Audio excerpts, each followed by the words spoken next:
Heart disease remains our nation's number one killer. High cholesterol remains a significant risk factor. Welcome to the GW Healthcast. I'm Dr. Mike Smith, and today's topic, controlling cholesterol to prevent heart disease. My guest is Dr. William Borden. Dr. Borden is Associate Professor of Medicine and Health Policy at the George Washington University, and he's also the Chief Quality and Population Health Officer at the GW Medical Faculty Associates, and is affiliated with the George Washington University Hospital. Dr. Borden, welcome to the show. Thanks, Dr. Mike. Glad to be here.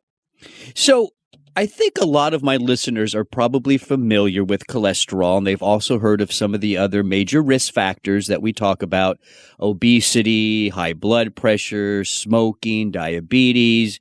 But when you look at that collection of risk factors, where does cholesterol really fit in? Is it one of those major risk factors? What do you think? That's a great question, and it is really one of the main risk factors, and importantly, it's one of the main risk factors that we can change to reduce the risk of heart disease.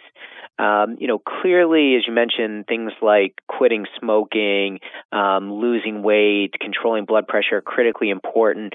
But a study that looked at reductions in heart disease deaths over about 20 years found that probably the biggest impact on prevention in the U.S. population was around reducing cholesterol levels.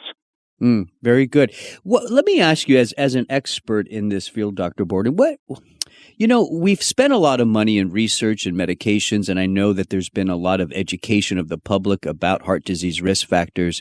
And I know for at least 3 decades we've been treating cholesterol. We've been encouraging people to lose weight, controlling blood pressure. Why does it still remain such a killer in this country? Are we missing something?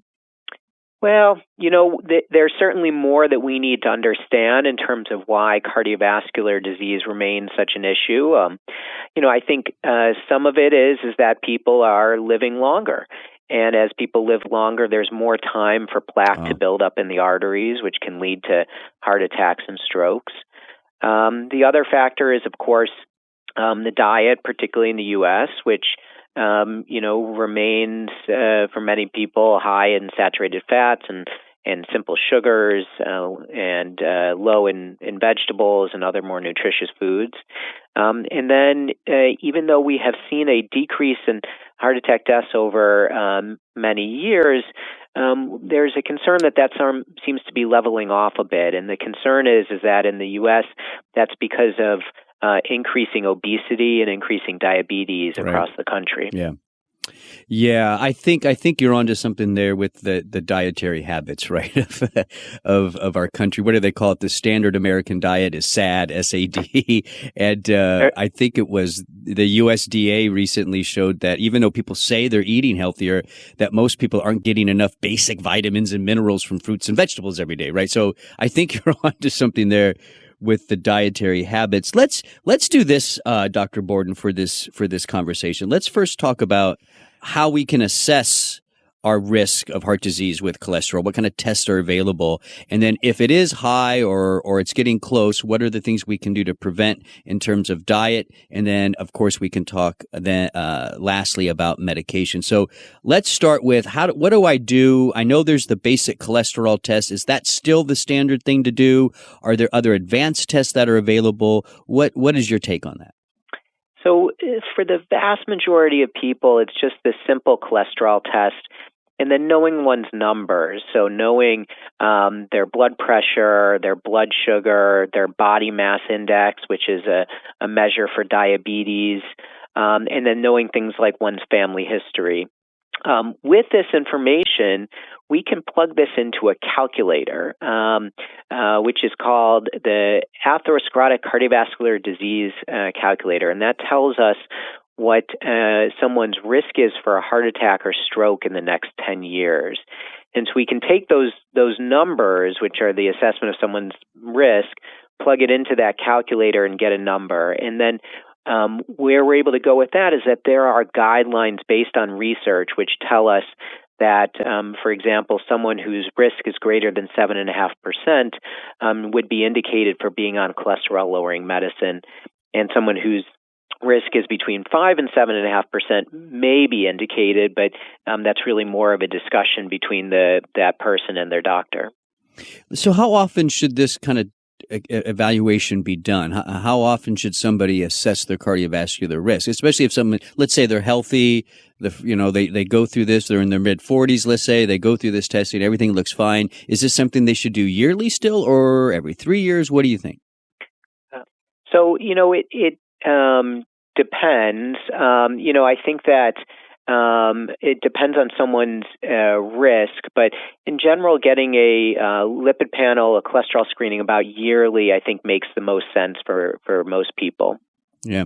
So let's say I go through this and my doctor looks at all these different risk factors, looks at my cholesterol. Let's say everything's a little high, maybe my risk is moderate. Let's talk about prevention now. What are the first steps that I should do in order to get control over this situation? And let's focus on diet first. What do you suggest? Sure. So, diet, it's interesting. The research on diet, it's hard to get really good research studies in this, but some of the research that's out there seems to point at eating less saturated and trans fats, less simple sugars, and in general, I think trying to reduce those simple carbohydrates. Instead, people should really be focusing on having more vegetables, some fruit, whole grains, so things like brown rice instead of white rice, and then lean protein, particularly fish, but also things like turkey or chicken, baked or grilled, not fried.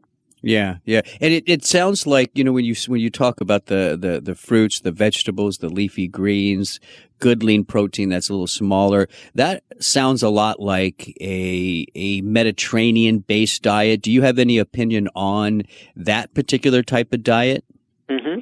Yeah, the Mediterranean diet is probably one of the best studied diets that's out there. There have been studies going back several years looking at this that basically follows that pattern. Very low in saturated fats, some low-fat dairy, whole grains, lots of fruits and vegetables, usually cooking with olive oil, including nuts, which are high in protein, so help keep people full, but then also have some healthier fats within them. So the Mediterranean diet is a good one, and it's also one that I recommend because it generally fits in with people's lifestyles. It's the sort of thing, you can cook at home with your family, you can even, travel and eat out and sort of stick to that sort of diet. I do think it's worth mentioning that, some of the plant-based diets and things like the Ornish diet have research to support them being very effective in reducing cardiovascular events like heart attacks and also actually causing plaque to decrease in the arteries. Those tend to be a little bit more challenging to follow as people are going about their daily lives. That being said, for the right person who's highly motivated, I think those sort of diets can be really effective. Right. And if I'm not mistaken, I thought I saw some research before showing or demonstrating that about 80% plant-based, 20% protein seems to be a good ratio for reducing heart disease risk. But a lot of people hear this, Dr. Borden, and they've heard about the Mediterranean diet. But if I start doing that, let's say you suggest that to a person at moderate risk, what kind of lowering of cholesterol on those diets can they expect? And I get that might be hard to answer because everybody's a little different, but are there any studies that show us some reduction of cholesterol? Yeah, there are some studies that look at that. In general, it depends on the person and how much of their cholesterol is being driven by, say, their genetics, what they inherited. Certainly if you've got, someone who's eaten cheeseburgers every day for lunch, if they change their diet, they're going to see a substantial decrease in their LDL, that sort of bad cholesterol. The other area where we can see improvements is in another form of the bad cholesterol called triglycerides. And triglycerides are very responsive to cutting back on carbohydrates, particularly simple carbohydrates, and on cutting back on things like alcohol. So those can impact the triglycerides quite a bit. The LDL, bad cholesterol, a little bit more difficult to move with diet changes unless at baseline someone is really eating a very high saturated fat diet. Right. And to be honest too, right? If somebody is following that kind of diet and they lose some weight, maybe they feel better, they're becoming more active, maybe using less salt, and so triglycerides are down a little bit, sugar's down a little bit. Even if the LDL doesn't budge too much, overall their picture is improving, right? Absolutely. There are studies, and you mentioned some of the studies that are looking at the Mediterranean diet and showing reductions in cardiovascular events. And there are other benefits to that sort of approach in losing weight, and that reduces the risk for diabetes, can bring people who are in, say, pre-diabetes out of pre-diabetes back to normal, can help lower blood pressure. So there are a lot of benefits in addition to what benefits we might see in the actual cholesterol numbers. Right. So now walk us through the process. If somebody is working on their diet, but their LDL is still too high, and the decision is made that medication has to be started. Walk us through a little bit of that process and how, which medications, how they're going to be followed, and what the goals are once you're on medication.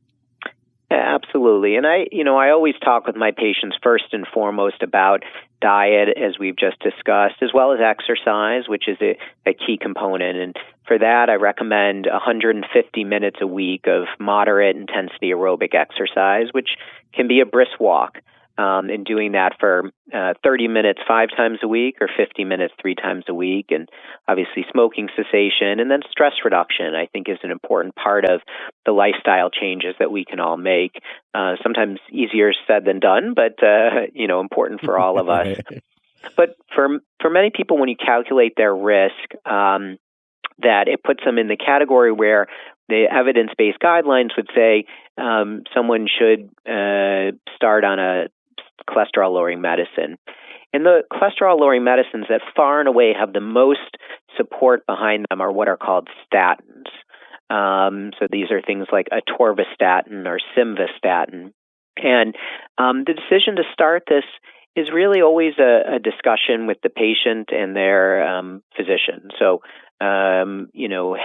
talking about what are the potential benefits from starting on a statin, what are the risks, and what are those patients' preferences, and in consideration of other medications and other conditions that individual might have. And then if the decision is made to start on a statin, is to follow up and see the response to the statin and in continuing along with that in addition to the lifestyle changes. The other comment I would just make is that, I think that there's a lot out there about statins on the internet and complications from statins. And, the reality is that they are one of the best studied medications that we have in many, many large research studies. And we understand them and their risks pretty well. There are some rarer complications, but the main thing that people can get are some muscle aches, which really only happens in about 1 in 10 to 1 in 20 people. Generally, it's mild and it can be managed. And, it's important to understand the information about statins and have that conversation with your physician to understand that, because there's tremendous benefit to the statins, and I think sometimes people might get scared away from statins when they might actually benefit from them. Right. I think that's an important point. It's as physicians, we're always looking at the benefit to risk ratio in a sense, right? And for most people, the benefit of the statin far outweighs any of those risks. The benefit to reduction in cardiovascular risk far outweighs any of those side effects for most people. And I think you would agree with that, correct? Absolutely. Yep. So, what a great conversation about managing cholesterol, Dr. Borden. How about if we do this? Let's end with having you just kind of summarize, what would you like the audience to know about cholesterol and the prevention of heart disease? Mm-hmm. Yeah, I think the key takeaway is, one is to understand your risk by understanding your cholesterol numbers, your blood pressure, an assessment of your body weight, whether you smoke, understand your family history, because that's the first step, is we all have to know what our risk is for cardiovascular disease. Number 2 is working on those lifestyle modifications that we talked about with diet, exercise, smoking cessation, stress reduction. And then number 3 is that because cholesterol plays such a role in the risk for heart attacks and strokes, is having that conversation with your doctor about whether, based on your risk, it would make sense for you to be on a statin to reduce that risk. And then working with your physician on an ongoing basis to try and maintain those lifestyle changes and continuing to monitor your progress. Dr. Borden, that was an excellent summary. I want to thank you for the work that you're doing and also thank you for coming on the show today. You're listening to the GW Healthcast. Please visit gwdocs.com to get connected with Dr. Borden or another provider, or call 1-888-4GW-DOCS to schedule an in-person or virtual appointment. I'm Dr. Mike Smith. Thanks for listening.